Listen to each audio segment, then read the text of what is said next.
L'Église Habas Shalom est heureuse de partager avec vous cet enseignement pour votre édification. Nous vous souhaitons une bonne écoute. Alléluia. Merci Seigneur. Nous allons continuer le message. Merci Seigneur. Alléluia. Amen. Soyez bénis. C'est bon d'être dans cette présence. Alléluia. Et ça fait du bien de passer du temps dans la présence de Dieu. On pouvait continuer, mais il y a toujours le message. Je pense qu'un jeudi plutôt, il faudra vraiment passer du temps seulement qu'à l'adorer. Alléluia. Moi, des fois, je me lève le matin, je passe tout mon temps de prière qu'à adorer, qu'à chanter. Alléluia. Et quand tu fais ça, ça te remplit. Et quand tu fais plus, ça déborde et tu te sens bien. Alléluia. Une des meilleures manières pour vider son cœur de tout ce qui l'alourdissent, c'est la louange. Alléluia. C'est très difficile quand on a des problèmes de chanter. Mais quand on chante, ça débloque beaucoup de choses. Surtout quand on chante Dieu. Alléluia. Ça vide nos cœurs. C'est qu'au fur et à mesure qu'on ouvre la bouche, le cœur se décharge. Je vais dire à quelqu'un, rien n'est impossible à notre Dieu. Peu importe la complication de ton état, de ta situation, Dieu a préparé une issue. Alléluia. Il va te sortir de là et tu vas voir qu'il est Dieu. Alléluia. Et n'oublie jamais, lorsque ça va se compliquer, qu'il est Dieu et qu'il t'a sorti déjà de là. Alléluia. Et je veux que ça reste dans ton cœur et dans mon cœur aussi. Alléluia. Des fois, quand les situations sont un peu difficiles, on se dit, mais comment on va faire? Mais notre Dieu est capable. Alléluia. Nous allons continuer avec les stratégies pour vaincre la tentation. Amen. On est en train de tendre vers la fin, c'est 44. Aujourd'hui, on verra jusqu'à 28. Donc bientôt, peut-être jusqu'à la fin de l'année, on va pouvoir terminer cela. Donc je précise qu'il est très important pour nous de résister face au péché. Il est très important pour nous de ne pas nous laisser emporter dans l'iniquité. Le Dieu qu'on sert est saint. Le Dieu qu'on sert s'appelle Saint. Alléluia. C'est-à-dire, il s'identifie particulièrement au travers aussi de sa sainteté. Alléluia. Et nous savons que celui qui s'est défini être enfant de quelqu'un doit lui ressembler. Et nous devons ressembler à Dieu au niveau de sa sainteté. La parole de Dieu nous dit, ce que Dieu veut, c'est votre sanctification. Moi, je ne suis pas pour les religions ou les enseignements ou les marches chrétiennes qui ne mettent pas ça en priorité. Alléluia. Tu peux connaître tout, tu peux faire tout, tu peux avoir tous les exploits possibles, mais tu dois comprendre qu'il est très important pour toi de marcher dans la pureté, dans la lumière, dans la vérité. La Bible nous qualifie des personnes qui sont la lumière du monde, mais une lumière éclaire par une pureté, par la pureté. La lumière des enfants de Dieu ont un pétrole, ont une essence, ont une huile, comme on dit dans le temps de la Bible, parce que c'est l'huile qu'on prenait pour garder la lumière. C'est la sainteté. Si vous n'êtes pas saint, si vous ne marchez pas dans la sainteté, vous allez éteindre peu à peu votre lumière. Et cette lumière est représentée par le Saint-Esprit en nous. Alléluia. C'est pour ça que la Bible parle du Saint-Esprit en nous disant, n'éteignez pas l'Esprit. N'éteignez pas l'Esprit. C'est-à-dire, c'est la flamme en nous. C'est la flamme qui nous permet d'être identifiés de Dieu. Et si on l'éteint, c'est grave. N'éteignez pas l'Esprit, n'attristez pas le Saint-Esprit. C'est pour cela qu'il est très important des enseignements comme cela qui nous aident à maintenir et à entretenir l'Esprit de Dieu en nous, sont les bienvenus. Parce que celui qui a éteint le Saint-Esprit en lui ne peut pas être sauvé. Ce n'est pas possible. Ce n'est pas possible. Parce que ceux qui seront enlevés, c'est ceux qui auront Dieu en eux. Et Dieu est en nous par la présence du Saint-Esprit dans nos vies. Et le Saint-Esprit se maintient en nous par nos vies de sainteté, de sanctification. Aujourd'hui, l'Église est devenue toute autre chose. Rien de ce que la parole de Dieu dit. Loin, je dirais plutôt de ce que la parole de Dieu dit. On a tellement intégré des choses. C'est maintenant des clubs pour s'amuser, pour se réjouir, pour apprendre des métiers, pour faire plein de choses. Mais ce n'est pas des assemblées pour pouvoir se rapprocher de plus en plus de Dieu. Et nous savons que la chose qui nous sépare de Dieu, c'est le péché. Le diable ne peut pas nous séparer de Dieu si on ne vit pas dans le péché. Si on vit dans la sainteté, il n'a aucune possibilité. Il n'a aucun moyen. Il ne peut pas. Si on vit dans la lumière, il ne peut pas. Il n'a aucun pouvoir. Il n'a aucun moyen. Et le péché, la Bible dit que c'est ce qui nous sépare de Dieu. Parce que sa main n'est pas courte, trop courte, ou son oreille trop dure pour nous entendre. C'est seulement notre péché qui nous éloigne de lui. C'est pour ça que nous devons comprendre que la priorité de nos vies et de notre marche, ça doit être la sanctification avant toute autre chose. Il n'y a rien d'autre qu'il faut courir derrière. Dieu ne te demande pas d'aller maîtriser la parole de Dieu par cœur. Ce n'est pas ça qui est le plus important. Parce que si tu connais la parole de Dieu, il faut qu'elle te serve à ta sainteté. Parce qu'il y a des gens qui connaissent beaucoup de choses dans la Bible, mais quand ils sont face au péché, ce n'est pas important. Le plus important, c'est d'être dans une église et de suivre une religion. Il faut dire la vérité, il faut marcher dans la pureté, il faut se battre avec la tentation jusqu'à ce que Christ nous trouve dans le combat. Je m'amusais à dire que le but de Dieu, ce n'est pas qu'on y arrive, mais c'est qu'on soit en train de se battre, qu'on soit en train de lutter, qu'on soit en train de combattre. Alléluia. Nous sommes en guerre. Nous sommes en guerre contre le diable, contre les ténèbres. Et les ténèbres viennent éteindre la sainteté, la lumière. Je précisais aussi que la lumière seule a le droit de donner l'espace aux ténèbres. S'il y a des ténèbres dans ta vie, c'est que ta lumière s'est éteinte. Les ténèbres ne peuvent pas venir éteindre une lumière. C'est impossible. Si j'allume une ampoule dans une salle, les ténèbres sont obligées de partir. Mais si l'ampoule est éteinte, mais tu ne peux pas crier, tu ne peux rien faire, les ténèbres sont là. Donc si le diable gagne plus de place dans ta vie, c'est parce que la lumière est éteinte ou la lumière s'affaiblit. Alléluia. Donc c'est une priorité pour nous d'être dans la sainteté. C'est une priorité pour nous d'être à la lumière. Le péché attire tellement de choses négatives en nous qu'il est priorité pour nous d'être dans la sainteté. Vous savez le nombre de personnes qui sont atteintes de sida dans cette nation? J'en ai beaucoup. Mais d'autres se permettent encore de vivre dans l'impudicité. Ils n'ont pas peur.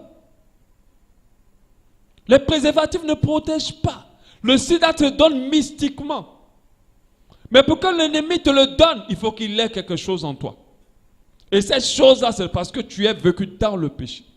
Les gens pensent qu'on prêche la parole de Dieu juste pour les amener seulement à être chrétiens puis remplir les églises. Ce n'est pas ça le but. On prêche la parole de Dieu pour qu'on soit sauvé. Et à chaque fois que je dis aux gens de vous sanctifier, c'est pour votre salut. Ce n'est pas pour le mien.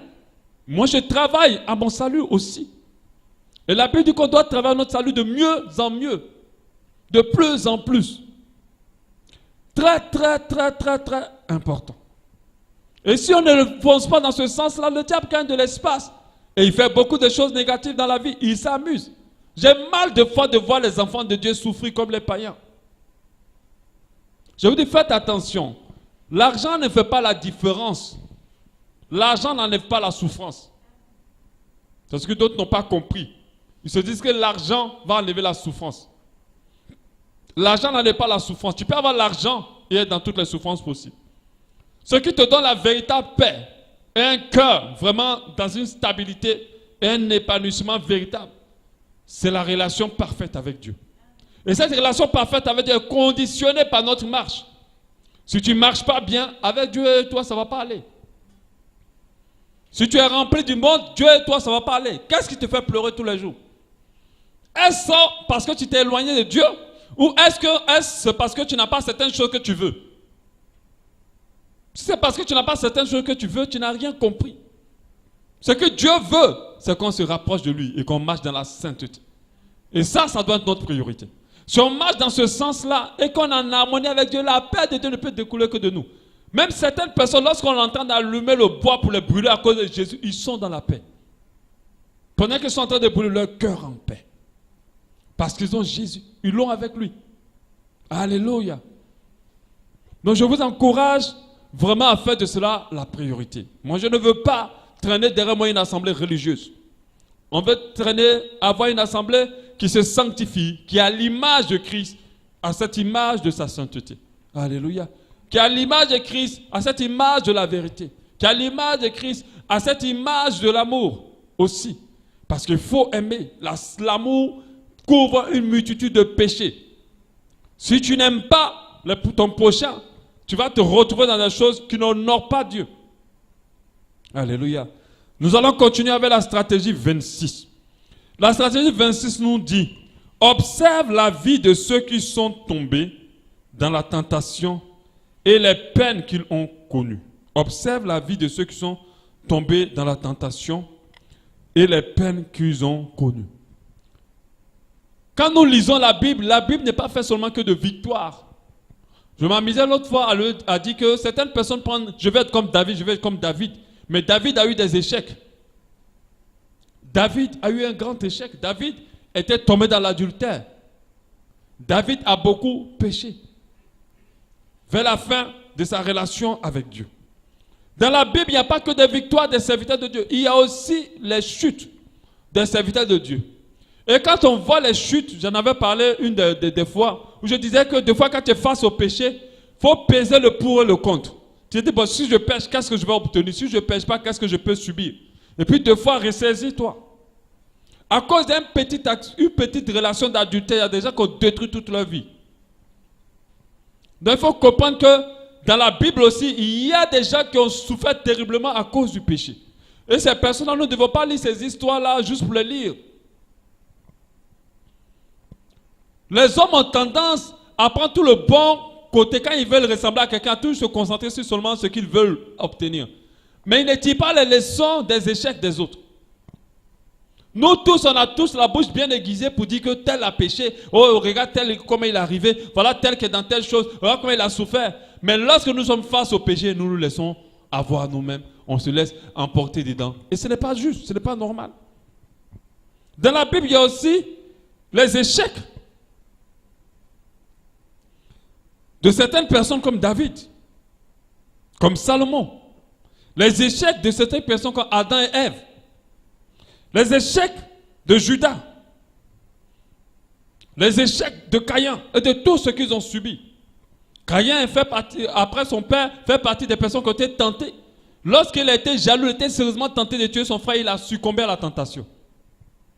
Et ça, nous avons vu à chaque fois que ces personnes-là tombent, il y a eu des sentences sur leur vie. Dieu a vraiment frappé. Dieu a vraiment tapé. Nous devons faire très attention de ne pas nous laisser emporter dans le péché. Et nous devons nous rappeler que certaines personnes sont tombées. Des fois, je m'amuse à dire, il n'est pas important de s'inspirer des mauvaises expériences des autres. Mais des fois, il est important de s'inspirer des mauvaises expériences des autres pour tirer la leçon. Et non pas pour se complexer. Et non pas pour avoir peur. Parce que d'autres vont dire, mais tel a fait ça, tu as vu tout ce qui lui est arrivé, ça risque de m'arriver certainement. Non, pas dans ce sens. Mais dit, ah, il a fait ça, il est tombé. Donc moi là, je ne fais pas ça, je ne vais pas tomber là, je ne vais pas subir la même chose. Aujourd'hui, quand quelqu'un chute ou qu'il tombe, la première chose qu'on veut, c'est seulement avoir la bouche très bien aiguisée pour le calomnier. Mais on ne tire pas une leçon. On ne tire pas une leçon. Moi, j'ai eu quand même un petit parcours de foi, mais j'ai vu beaucoup de frères qui ont pas mal fini, mais qui ne sont pas encore morts, mais de ceux qui sont arrivés à des stades lamentables. J'ai eu dans mon parcours à épauler beaucoup de personnes. Avant même que je sois pasteur, j'exerçais déjà un ministère pastoral sans me rendre compte. Mais il y a des personnes sur qui je suis resté, pour lesquelles j'ai prié, pour lesquelles je me suis investi, mais qui n'ont pas compris. Aujourd'hui, ils ont une vie misérable. Parce qu'ils n'ont pas compris que le péché ne peut rien apporter de bien dans leur vie. Arrivé un moment, j'étais même comme un policier des fois avec certains à l'époque. Donc maintenant que j'ai voyagé, d'autres ont carrément viré à gauche et à droite. Et leur vie est misérable. Quand ils m'appellent pour dire aide-moi, je n'ai pas le temps, mon cœur est ailleurs. Parce que moi je vais avancer dans la sainteté. Moi je vais avancer dans la lumière. Si quelqu'un ne veut pas avancer dans la lumière, on n'a pas le temps ensemble. Je peux prier pour lui, mais on ne peut plus. Ils ont connu la vérité, ils n'ont pas suivi. Donc il faut que les mauvaises expériences des autres, même dans la Bible, soient des leçons pour nous, afin de nous maintenir. Des fois, ce n'est pas que les mauvaises expériences des autres, des fois, c'est même nos propres mauvaises expériences. Il y a des choses qu'on a fait qui ont mal fini dans nos vies. Il y a des péchés dans lesquels on a succombé, ça n'a rien donné de bon. Il faut se rappeler pour dire, ah, j'étais passé par là, j'ai souffert. Et ce n'était pas évident. Alors je ne retourne plus là-bas. Tu dois te dire, je ne ferai pas comme David. Alléluia. Tu dois te dire ça. Lorsque tu seras face à une femme ou un homme qui te tente dans le sexe, tu vas te dire, je ne ferai pas comme David, je ne vais pas succomber. Je vais me maintenir. J'avais parlé d'une stratégie où tu devais dire non jusqu'à jamais. Je ne ferai pas comme Judas Iscariote qui avait tellement besoin d'argent qu'il s'est laissé avoir en se corrompant. Je ne ferai pas comme lui. Parce que nous avons vu sa fin. Je refuse de me comporter comme Salomon et Samson, qu'on trouvait bien d'aller s'attacher à des femmes qui n'ont pas la crainte de Dieu. Je refuse. Parce que ma vie, elle est précieuse. Et le mariage n'est pas un jeu. Donc moi, je décide de demeurer juste et m'attacher à une femme qui a la crainte de Dieu. Ou à un homme qui a la crainte de Dieu. Parce qu'il y a d'autres personnes, ils ont eu des marches glorieuses. Mais vers la fin de leur vie, je ne dis pas vers la fin, mais à un moment de leur vie, ils sont obligés d'arranger la volonté de Dieu. De s'attacher à des personnes qui n'ont pas la crainte de Dieu pour le mariage. Ou à des femmes qui n'ont pas la crainte de Dieu pour le mariage. Et après, ces personnes se mordent les doigts comme les païens. Parce que Dieu, quand tu commences à marcher dans ton chemin, il ne te suit plus. Il ne t'accompagne pas. Et tu vas subir d'abord. C'est quand tu te repens qu'il revient avec toi. Mais entre-temps, tu auras perdu du temps. Beaucoup ont perdu beaucoup de temps. Et ils ont pris de l'âge. Et des promesses ont été différées, ont été plutôt reportées. Je ne ferai pas comme Judas. Je ne ferai pas comme Samson. Je ne ferai pas comme Salomon. Je ne ferai pas comme David. Tu dois te le dire. Quand la Bible nous dit à 1 Corinthiens 11, 1, soyez mes imitateurs comme je le suis moi-même de Christ. L'apôtre Paul nous demande de l'imiter comme lui l'imite Christ. Pour nous faire comprendre qu'on n'a pas à regarder ceux qui sont tombés, on n'a pas à suivre le chemin qu'ils ont suivi. Je me rappelle une fois, je parlais avec un homme de Dieu qui était venu nous voir. Et on parlait. Il voulait allumer une émission à la radio quand j'étais à RBN. On parlait. Et puis l'homme de Dieu dit, non, mais vous savez qu'après chaque grande prédication, un homme de Dieu a le droit de tomber dans le péché. Je dis, mais ça, tu as lu ça où? Il me dit, oui, mais c'est un homme de Dieu qui lui a dit. Donc lui, quand il a fait sa grande croisade, après il est tombé dans l'adultère, c'était normal, il avait besoin de ce... Je dis, quoi? Je dis, mais c'est quelle compréhension? Ils n'ont pas compris que l'adultère ne produit rien de bon. L'adultère est destructeur pour quiconque. Le péché de l'impudicité, la Bible dit c'est le péché contre le corps. On ne parle même pas des autres péchés. À part le péché contre le Saint-Esprit, c'est le péché de l'impudicité qui est positionné en premier niveau. Parce que c'est un péché qui aspire l'onction. C'est un péché qui peut te tuer plus rapidement. Parce que ton corps est le temple du Saint-Esprit. Et si tu prends ton corps pour faire l'impudicité avec, tu le exposes gravement. Et en plus de ça, les ténèbres travaillent beaucoup avec la connexion sexuelle. Donc tu ne peux pas t'amuser. Il faut être tenté jusqu'à fatiguer, même si c'est ta fiancée. Même si elle a la crainte de Dieu. Même si vous êtes à 2 jours du mariage, même si vous êtes à la veille du mariage. Parce qu'avec Dieu, ce qui est en dehors de l'alliance n'est pas l'alliance. Même si c'est en 1 minute. Mais si c'est la veille, tu dis non, mon corps n'est pas n'importe quoi. C'est le temple du Saint-Esprit. Je ne peux pas l'utiliser pour quoi que ce soit. Surtout pas pour l'impudicité. Surtout pas. Peu importe ton niveau. Peu importe ton niveau. C'est pour ça que je disais la dernière fois, il faut chercher à se sanctifier chaque jour. Parce qu'il y a d'autres personnes qui se sanctifient à l'année ou au mois.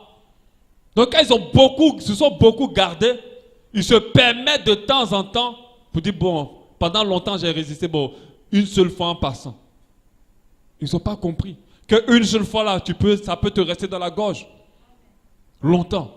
Et ça peut détruire ta vie. Quand on regarde autour de nous, on peut voir des frères et des sœurs tomber. Nous tous, on en connaît. Il y a d'autres qui ont pu se relever, mais d'autres pas. D'autres sont venus même plus que les païens. D'autres ont eu des vies plus misérables encore. D'autres ont fini mal dans la maladie, ou d'autres sont très malades aujourd'hui. Parce qu'ils n'ont pas pu résister. Nous devons refuser dans notre esprit de céder à la tentation. On doit dire non, je n'irai pas en prison. Pourquoi? Parce qu'il y a d'autres qui ont voulu pécher une seule fois et ils se sont retrouvés en prison. Non, je ne ferai pas l'avortement. Parce qu'il y a des personnes qui ont fait l'avortement une seule fois et puis jamais plus sont tombées enceintes. Elles sont devenues stériles immédiatement. Ou d'autres sont mortes avec. Ou l'avortement a été une grande destruction dans leur ventre. Non à la maladie. Parce que le péché attire la maladie. Non à la pauvreté. Parce que le péché peut t'attirer dans la pauvreté. Non aux possessions. Parce que le péché peut te rendre possédé d'esprits malins. De mauvais esprits. Non aux démons. Parce que le péché peut te donner accès aux démons. Non à l'oppression maléfique. Il y a des personnes qui ne dorment plus en paix. Elles sont oppressées, elles ne se sentent jamais en sécurité. Parce qu'elles sont tombées dans le péché. Non à l'addiction. Il y a des personnes qui ont commencé, mais aujourd'hui, ils ne peuvent plus laisser. Ils sont dans l'église, mais ils fument encore. Ils boivent encore de l'alcool. Ils sont encore attachés au sexe, ils n'arrivent pas à quitter. Pendant qu'ils ont connu le Seigneur sans avoir même connu de femme ni d'homme. Non à l'alcool. Non à toutes ces choses-là. Tu peux observer aussi la vie de certains serviteurs de Dieu qui ont perdu l'onction. Aujourd'hui, quand vous observez l'église, vous voyez clairement qu'il y a d'autres qui se sont déjà égarés. Quand vous observez des messages et des enseignements, vous voyez clairement qu'il y a d'autres qui ne sont plus sur la ligne. Parce qu'il y a des choses tellement flagrantes. Vous dites, mais comment un serviteur de Dieu peut faire ça? Mais quand si vous parlez à ce serviteur de Dieu, il va vous justifier la raison. Mais il a déjà dévié. Parce que si vous fouillez, parce que quand la Bible les appelle, la Bible les rejette, Jésus les rejette, il dit ouvrier d'iniquité.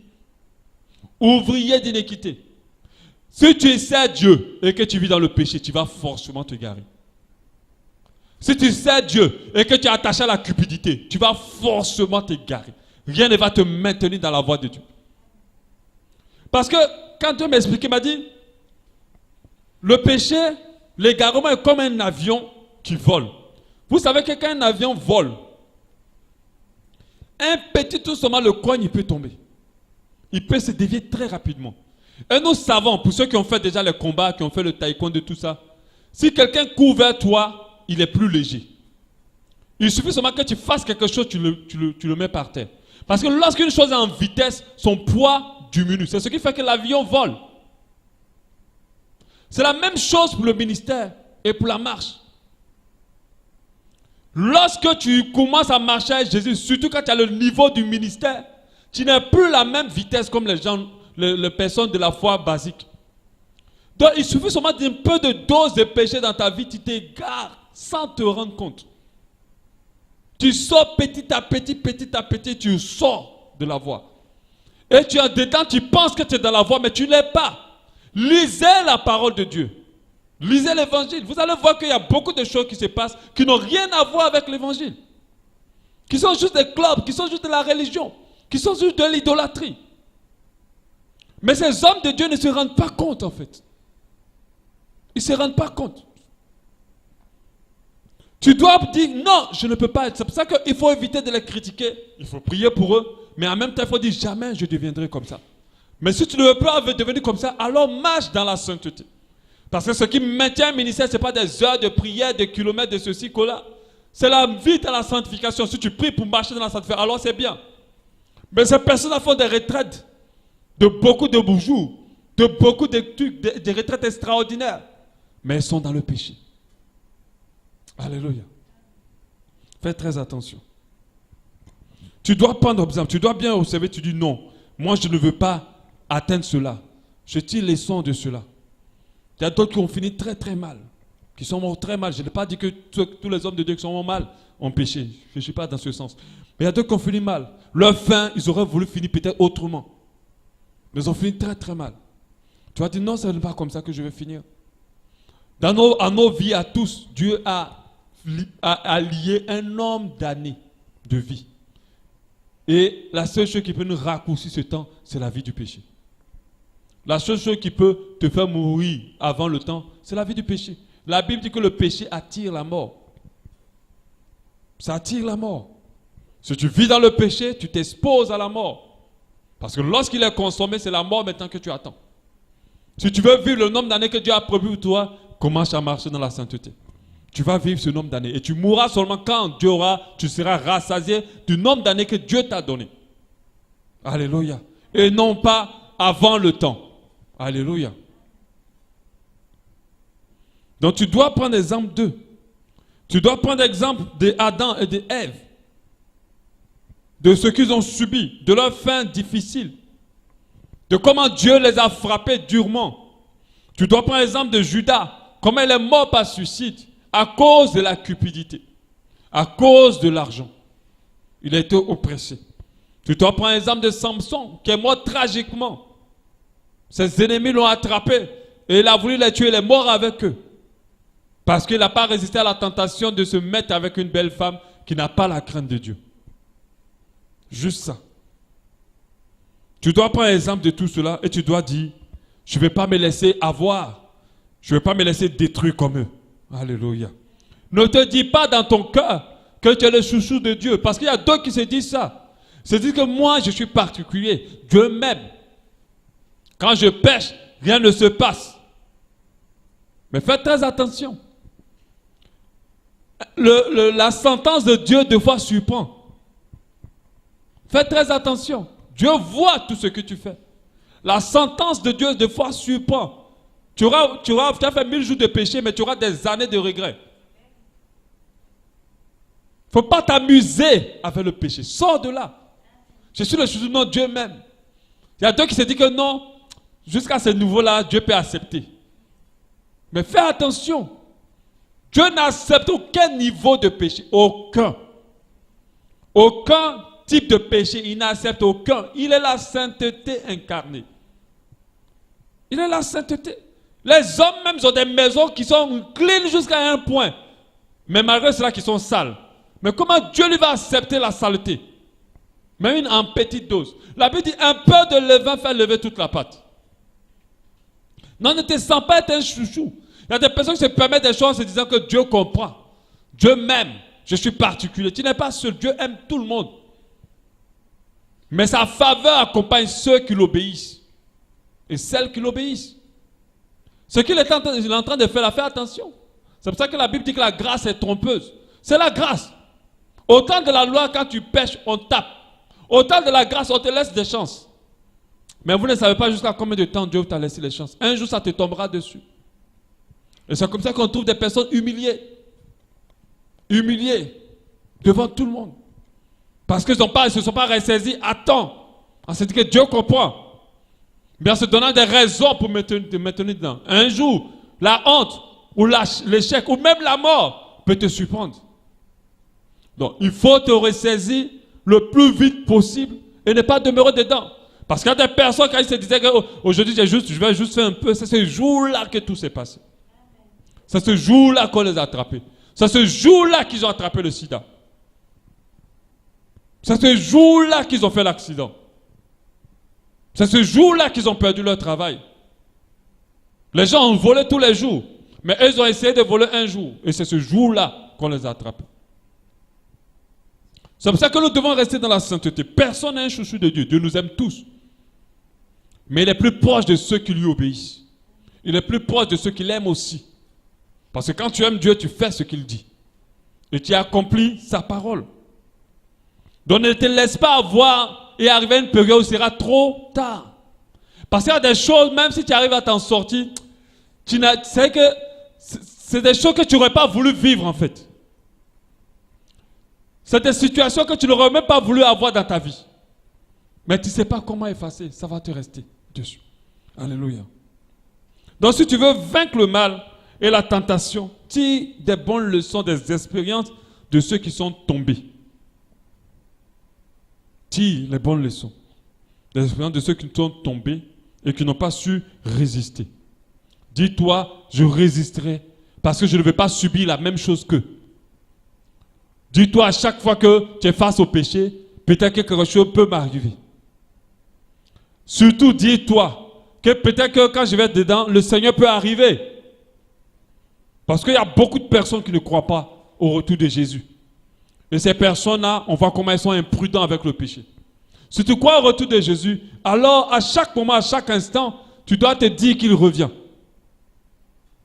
Tu dois te le dire. Même quand tu es dans des situations, tu dois avoir peur, tu dois avoir la crainte de Dieu. Tu dis, ah, il peut me retrouver maintenant.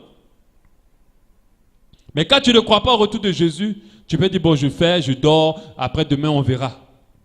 Fais très attention. Tu peux un jour laisser tomber la goutte d'eau qui va faire déborder le vase. Parce que Dieu est un Dieu patient. Mais sa patience, je ne dirais pas, elle a des limites, mais à un moment, il est obligé de te taper pour que tu te ressaisisses. Et des fois, quand il tape, c'est des conséquences dures. Alléluia. Des personnes aujourd'hui, des chrétiens qui vivent aujourd'hui avec le sida dans l'église. Et je vous dis, avec tous mes multiples entretiens, je ne dis pas forcément ici, tous mes multiples entretiens par rapport à des gens qui viennent me voir et tout ça, il y a beaucoup de personnes qui sont atteintes. Elles sont atteintes parce qu'elles n'ont pas voulu comprendre un jour. Mais Dieu t'aime, il va te serrer dans ses bras, il t'aime. Mais c'est un truc que tu dois gérer. Alléluia. Donc je te dis, j'aimerais dire à quelqu'un, résiste. Ne te laisse pas emporter. Ne te dis pas que c'est gâté. Dieu t'aime énormément. Mais il attend que tu lui obéisses et que tu accomplisses sa parole. Alléluia. Ça va beaucoup t'aider à marcher dans la vérité, dans la lumière. Stratégie 27. Par contre, ça c'est l'inverse. Observe la vie de ceux qui ont surmonté la tentation pour croire que cela est possible pour toi aussi de vaincre aussi la tentation. Même si la Bible parle de ceux qui ont échoué, on sait que la Bible parle aussi de ceux qui ont réussi, ceux qui sont arrivés. Et parmi ces personnes-là, j'aime bien Samuel, j'aime bien surtout Joseph, et j'aime beaucoup l'apôtre Paul.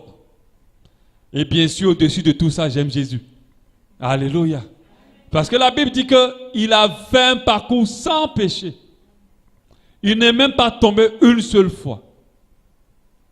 Jésus, des fois, on lui dit qu'il est un peu surnaturel. D'autres, des fois, on n'aime pas trop le prendre en exemple. Mais c'est ce que la Bible nous dit. Mais il y a des personnes comme l'apôtre Paul, qui étaient des vrais, je ne dirais pas païens, mais des vrais pécheurs, que Dieu a touchés comme nous. Mais qui n'ont pas failli, qui sont restés dans la droiture jusqu'à ce que Jésus les prenne. Il y a des personnes comme Joseph, qui n'avaient même pas à l'époque le Saint-Esprit avec eux, qui devaient être conduits par l'amour que Dieu leur donnait. Mais Joseph n'a pas failli dans tous les types de tentations. Il est parti fatigué de ses jours. Et il n'a pas failli aucunement. Dieu l'a utilisé. Quand vous regardez l'histoire de Joseph, c'est une histoire mouvementée. À chaque fois qu'il arrivait à surmonter une situation, il y avait une situation qui devait venir. Il était prêt à donner sa vie pour Dieu. Il était prêt à céder sa vie. Il n'était pas prêt à compromettre sa relation avec Dieu.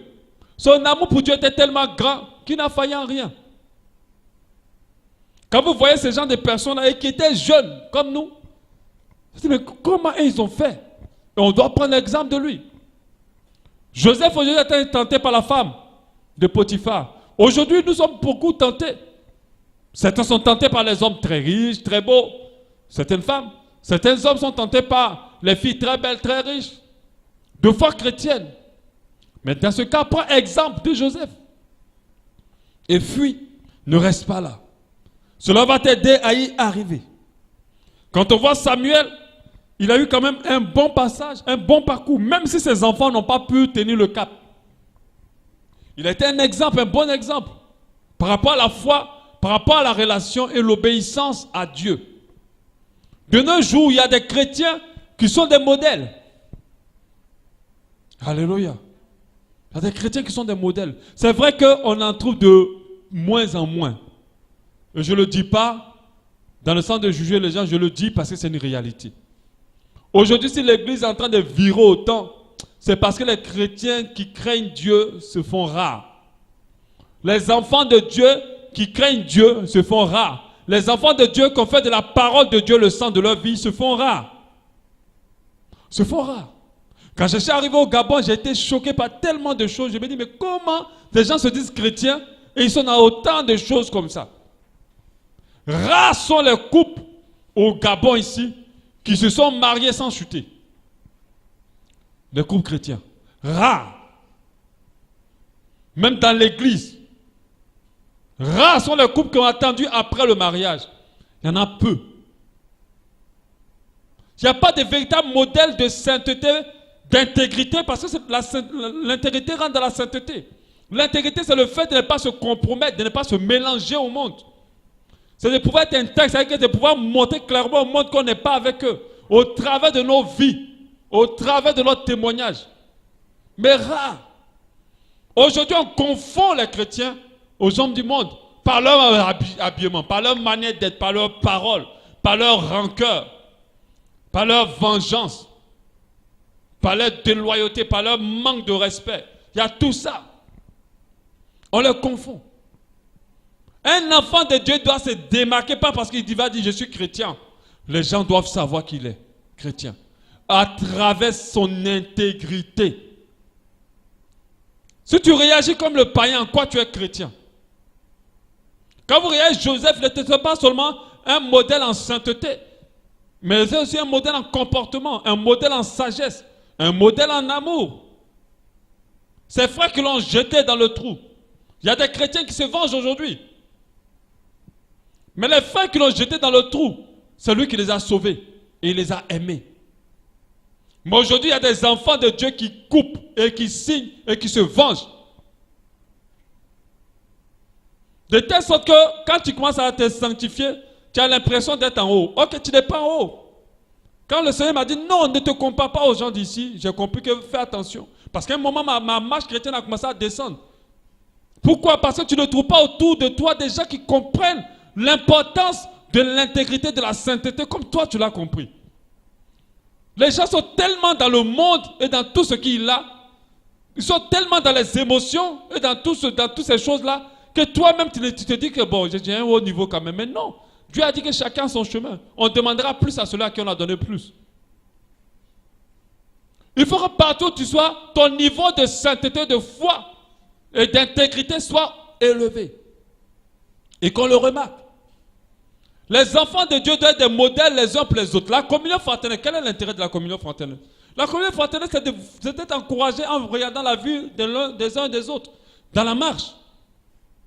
Mais si dans l'église, d'autres calomnient, tu sais que l'autre a dit mal de toi, tu sais que l'autre t'a jalousé, tu sais que l'autre a dit mal de toi, mais c'est quelle communion fraternelle on est en train de faire? Ça, c'est pas, il n'y a pas de modèle en fait. Généralement, on met le pasteur pour dire, bon, lui c'est le pasteur, c'est normal qu'il se sanctifie. On ne cherche même pas à être un modèle du pasteur. Normalement, vous devez calquer le pasteur parce que lui calque Christ. Vous calquerez Christ. Mon modèle de sainteté, la personne qui m'impressionne et qui m'impressionnera toujours, c'est Jésus. À part lui, personne ne m'impressionne. Je ne suis impressionné par quoi que ce soit dans ce monde.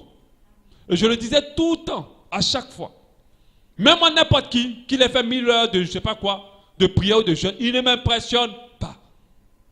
Parce que les hommes sont différents de Christ. Christ a un niveau. L'homme fait beaucoup de choses pour impressionner. Mais le humble fait les choses pour son Dieu. Et non pas pour les gens.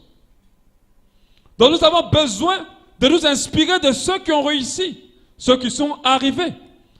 Vous les femmes, il y a Esther. Esther avait une sagesse dans ses attitudes.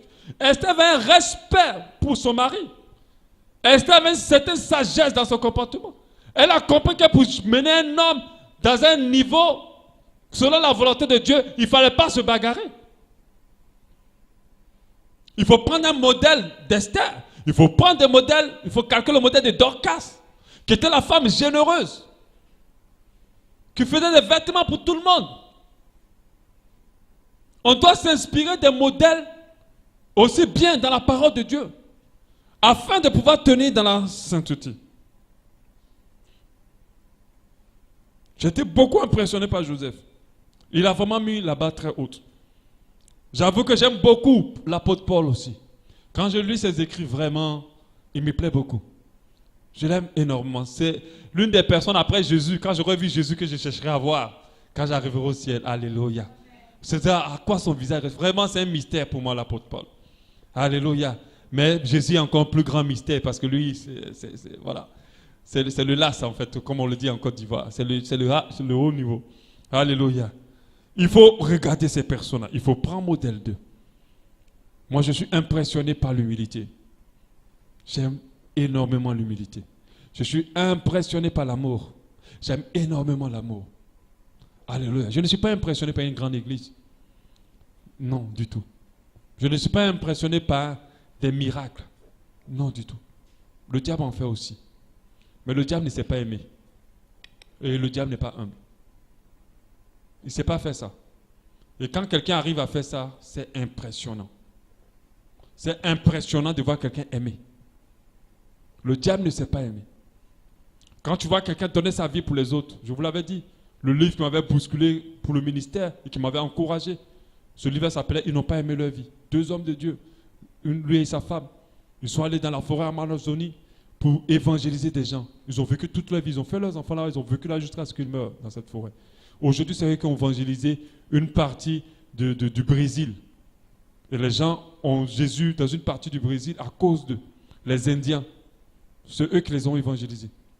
Quand j'ai lu ce livre, je l'ai lu jusqu'à la fin. J'ai été impressionné. J'ai dit, ah Seigneur, là-bas est trop haute. Nous-mêmes, on va dire, va en coq. Pour aller évangéliser quelqu'un là-bas, même tu réfléchis même. Tu dis, le coq, la poussière, la route. Mais eux, ils sont allés dormir dans un endroit où les lions ou les serpents pouvaient manger leurs enfants ou les tuer eux-mêmes.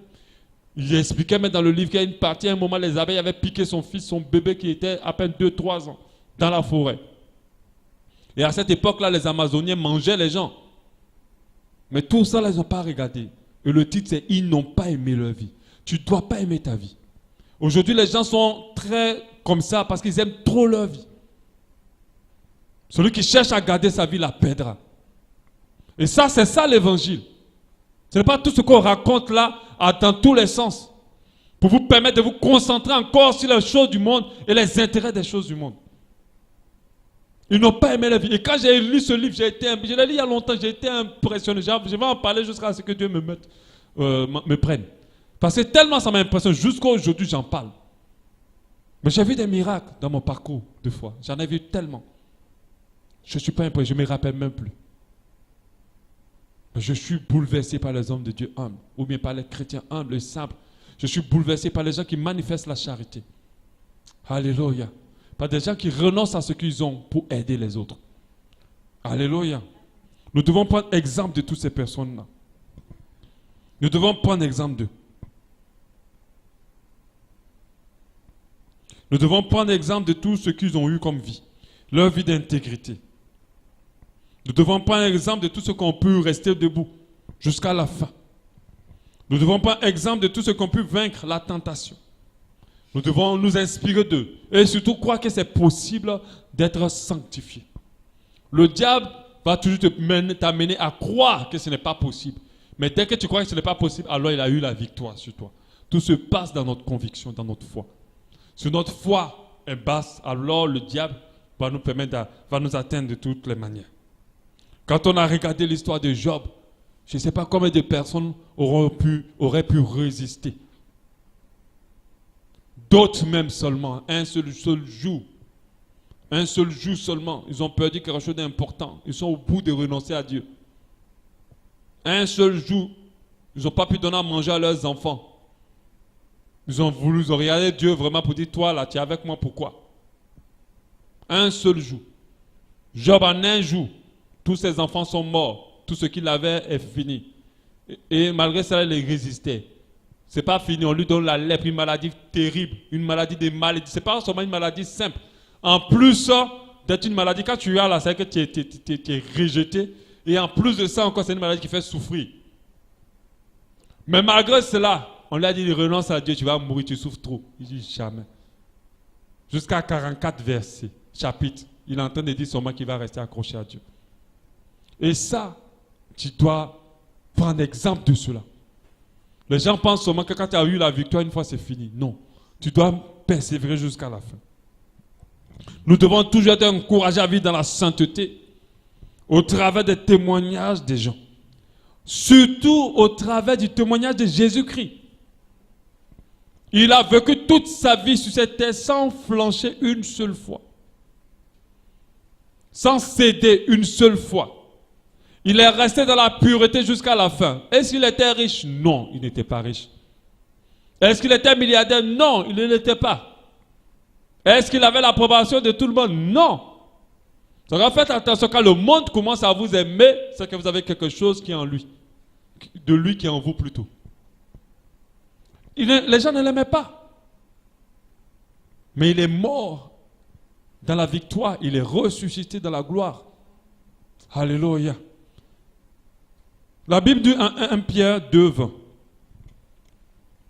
1 Pierre 2,20. En effet, quelle gloire y a-t-il à supporter de mauvais traitements pour avoir commis des fautes? Mais si vous supportez la souffrance lorsque vous faites ce qui est bien, c'est une grâce devant Dieu.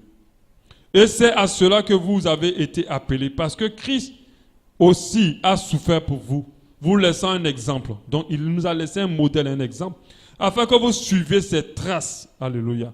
Lui qui n'a point commis de péché, donc Christ n'a point commis de péché, pas parce qu'il avait en lui une force que tu n'avais pas. Non, il était carrément humain comme toi. Il avait toutes les capacités comme toi. Il était aussi tenté comme toi. Mais il n'a pas péché. Et dans la bouche duquel il ne s'est point trouvé de faute. Lui qui injuriait ne rendait point d'injure. Maltraitait ne faisait point de menace, mais s'en remettait à celui qui juge justement. Lui qui injurie, quand on t'injure, quand on te méprise, quand on te maltraite, est-ce que tu te remets à celui qui juge justement? Ou est-ce que tu commences déjà à grogner? Est-ce que tu commences déjà à avoir ta colère? Est-ce que tu cherches un moyen de te venger? Si c'est le cas, tu n'as pas compris. Si c'est le cas, c'est que tu n'es pas en train d'agir en tant qu'un modèle, ou bien en train de calquer le modèle plutôt de Christ. Alléluia. Lui qui a porté lui-même nos péchés en son corps sur le bois, afin que, mort au péché, nous vivions pour la justice. Lui, par les meurtrissures duquel vous avez été guéris. Alléluia. Tu dois être motivé à vivre la sainteté, à vivre la pureté. Tu dois te dire, je ne ferai pas honte au nom de Dieu. Je ne ferai pas honte au nom de Jésus. Je dois porter ce nom de Christ-là avec justice. Je dois le porter plutôt avec un bon témoignage sur ma vie. Je ne me laisserai pas avoir. Je mourrai dans la sainteté. Tu dois te dire cela. Parce que Christ, il est mort et ressuscité dans la sainteté. Joseph est mort dans la sainteté. Pierre est mort dans la sainteté. Et des gens jusqu'à aujourd'hui meurent dans la sainteté. Alléluia.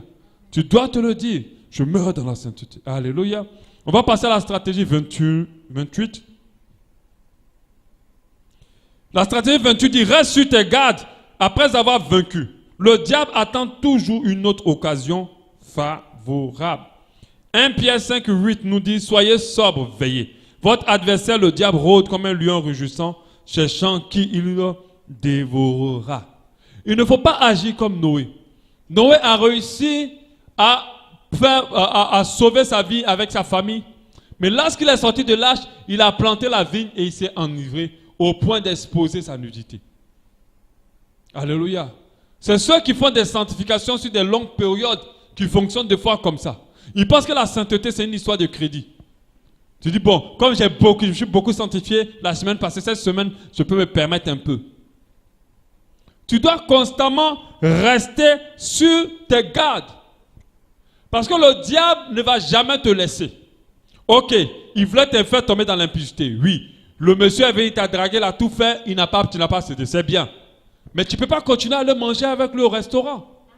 Tu ne peux pas continuer à aller te balader avec lui au bord de la plage. Parce que le diable va chercher une autre occasion. Satan n'a pas de chair pour se décourager. Il ne se fatigue pas.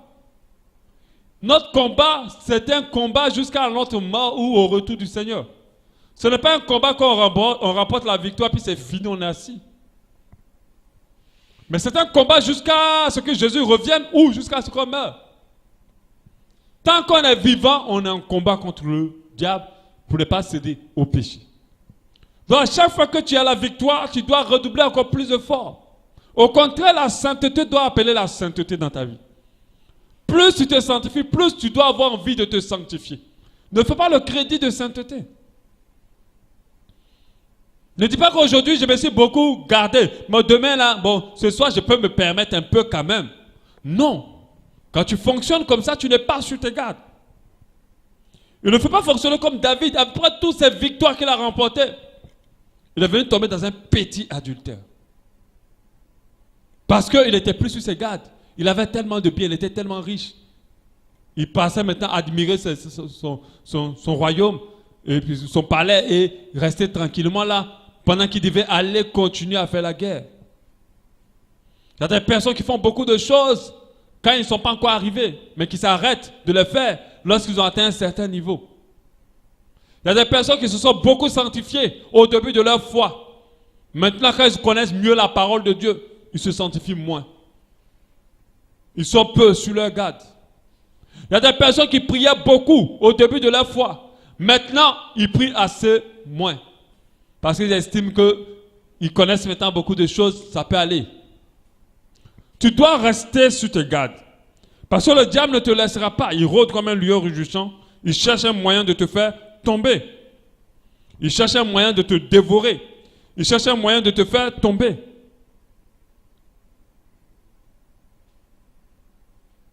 Alléluia. Il cherche un moyen. Je me rappelle comme j'écoutais certains audios, et je ne sais pas si je l'avais dit ici. Dans les audios, c'est un agent des ténèbres qui rendait témoignage. Un agent du diable. Et il avait pour mission de faire tomber les pasteurs. Et il disait, quand ils n'arrivaient pas à les faire tomber, il devait les surveiller mystiquement. Il devait les espionner pour chercher la faille, pour chercher le moment d'assoupissement, pour chercher le moment de faiblesse. Et quand il racontait cette histoire, il avait réussi à avoir un pasteur dans l'adultère. Parce que le pasteur n'avait pas veillé. Il était allé faire un autostop en tant qu'une femme. Et le pasteur s'est arrêté pour prendre cette femme. Et c'était ça là son erreur. Il faut rester sur tes gardes. Il faut veiller. Le diable est toujours en embuscade, en fait. Il attend, au moment où tu te dis qu'il n'est pas là, il est là. Il a un agent qui te suivait, qui attend l'occasion pour te faire tomber. C'est pour cela que j'ai toujours dit, listez vos faiblesses. Si vous connaissez vos faiblesses, vous allez savoir qu'il y a des endroits où il y a des choses que vous ne pouvez plus faire. Si vous ne les listez pas, vous allez être imprudent et vous ne serez pas sur vos gardes.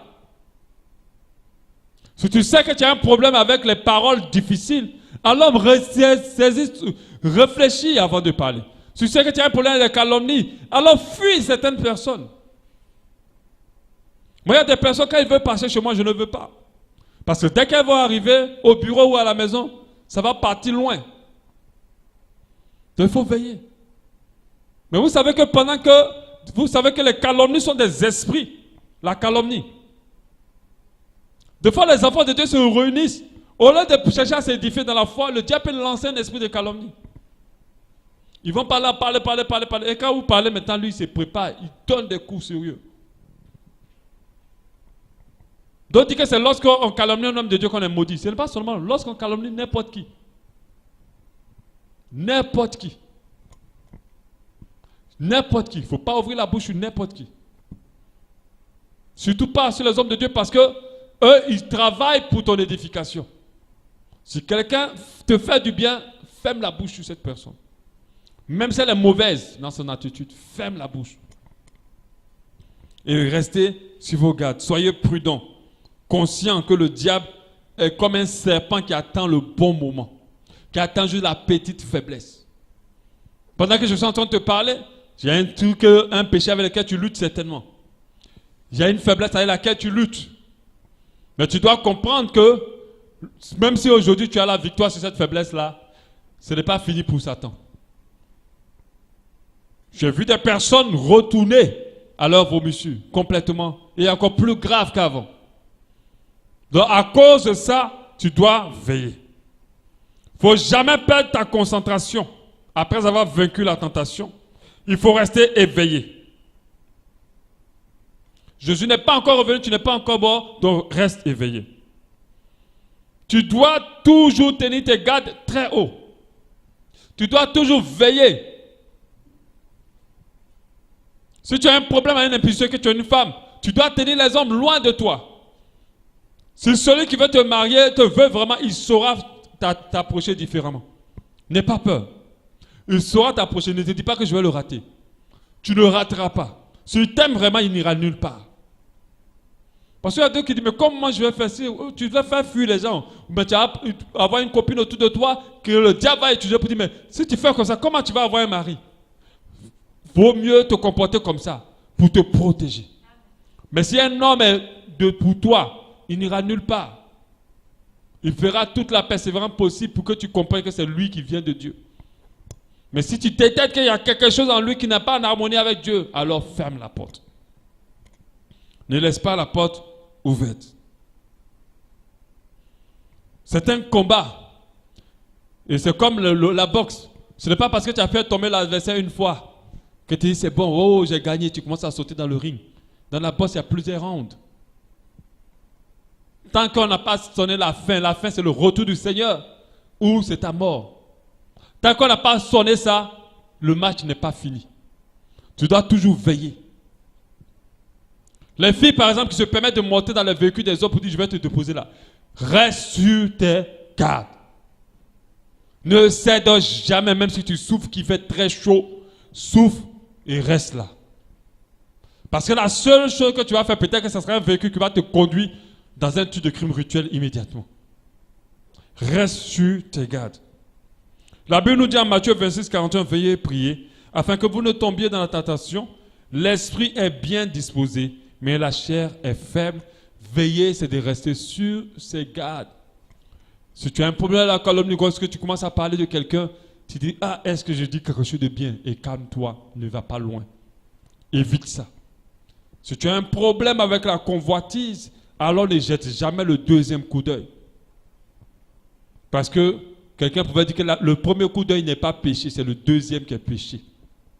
Si tu as regardé une fois, pas peut-être réflexe, ne regarde pas encore deux fois, ou moins ne laisse pas ton visage là-bas. Tu dois veiller et tu dois rester sur tes gardes. L'ennemi ne te laissera jamais tant qu'il t'a pas réussi à te faire tomber. Il ne te laissera jamais. Peu importe le faillat que tu as, peu importe le niveau que tu as, peu importe le nombre d'années que tu as, il ne va jamais te laisser. Peu importe le poste que tu as, peu importe la connaissance que tu as de la parole de Dieu, le diable ne te laissera jamais. Il va toujours persévérer à te faire tomber. Il n'a pas charnel pour être fatigué. Il va toujours te tenter et te tenter. Quand il échoue, on dit il se retire, il cherche le moyen encore de revenir. Il va essayer derrière. Quand il échoue, il essaie devant. Quand il échoue, il essaie en haut. Quand il échoue, il essaie en bas. Et il ne laisse pas. Donc toi, tu dois comprendre que tu dois rester sur garde. Les enfants de Dieu ne sont pas conscients qu'on est en guerre, qu'on est en combat. Et ceux qui sont en guerre veillent. Tous les jours, ils renforcent la forteresse. Tous les jours, ils vérifient si l'ennemi n'est pas proche. Tous les jours, ils vérifient qu'ils se sont entraînés. Ils ne s'entraînent pas pendant la guerre, ils s'entraînent avant la guerre. Tous les jours, ils veillent qu'il n'y a pas de faille. S'il y a une faille dans leur maison, ils construisent, ils ferment ça. Même quand l'ennemi n'est pas là. Parce qu'ils savent que l'ennemi peut attaquer n'importe quand. Vous ne verrez jamais un adversaire vous attaquer et vous prévenez avant de vous attaquer. Vous ne verrez jamais un ennemi vous dire j'arrive pour t'attaquer. Donc comme tu ne sais pas quand il t'attaquera, reste sur tes gardes. Quand tu commences à entretenir une amitié, que toi-même tu sais que tu as un problème d'impudicité, reste sur tes gardes. Questionne toujours Dieu au sujet de toutes les personnes qui t'approchent. Je vous dis, Dieu parle. Quand tu dis à Dieu, mais c'est qui cette personne? Je la connais aujourd'hui, j'aime bien cette personne, mais c'est qui? Il va te dire qui elle est. Tu vas sentir que c'est une personne que tu dois approcher ou tu vas sentir que c'est une personne que tu dois fuir. Mais nous, comme on n'est pas sur nos gardes, on prend tout au premier degré. Même dans l'église, vous devez rester sur vos gardes. Même dans ici. Ici, il y a des personnes qui ne sont pas de Dieu. Deux fois volontairement, deux fois involontairement parce qu'elles sont encore charnelles. Ce n'est pas tout le monde qui a reçu l'esprit. Beaucoup de personnes baissent les gardes quand ils sont dans l'assemblée. Et ils sont très découragés quand ils subissent des choses. Pour dire, ah, l'église. Mais qui vous a dit que l'église de Dieu, c'est les bâtiments? Si vous tombez, c'est un véritable enfant de Dieu, régénéré, né de nouveau, alors vous pouvez ne pas rester sur vos gardes. Mais si c'est l'église, tout le monde n'est pas régénéré. Tout le monde n'est pas né de nouveau. Les propres frères peuvent vous amener dans l'impudicité, pour vous ramener au vomissure. Moi, je connais des personnes qui ont tout laissé. Et lorsqu'elles sont rentrées dans l'église, elles se sont retrouvées pire qu'avant. Parce qu'elles se sont dit, je suis enfin arrivé. Ah mais non. Ce n'est pas un lieu où on est en sécurité spirituellement. On est seulement en sécurité spirituellement en Christ. Et par notre attachement à Christ. Ça commence d'abord par les accompagnements après le culte. Après ça vrille à autre chose. Et pour la petite année dans le Seigneur, j'en ai vu de tout type dans ce sens-là. Tout type. De telle sorte que je n'ai confiance à personne à l'église. Je ne soupçonne pas les gens, mais je reste sur mes gardes. Alléluia, je veille. Que ces actions de dire, oh, le pasteur est tombé dans l'adultère, que jamais cela soit mon histoire. Mais dans mon histoire. Et jamais cela se fera. Jamais. Les histoires où on dit le pasteur est tombé dans la cupidité. Il a détourné. Jamais. C'est pour ça que lorsqu'on vient me présenter des opportunités d'affaires, je suis très méfiant. Je ne me précipite pas à quoi que ce soit. Lorsqu'on vient me proposer des dons, je suis très méfiant. Je ne me précipite pas à quoi que ce soit. Il faut rester sur vos gardes. Alléluia. Amen. On va prier pour la fin. Gloire à ton Seigneur, Seigneur.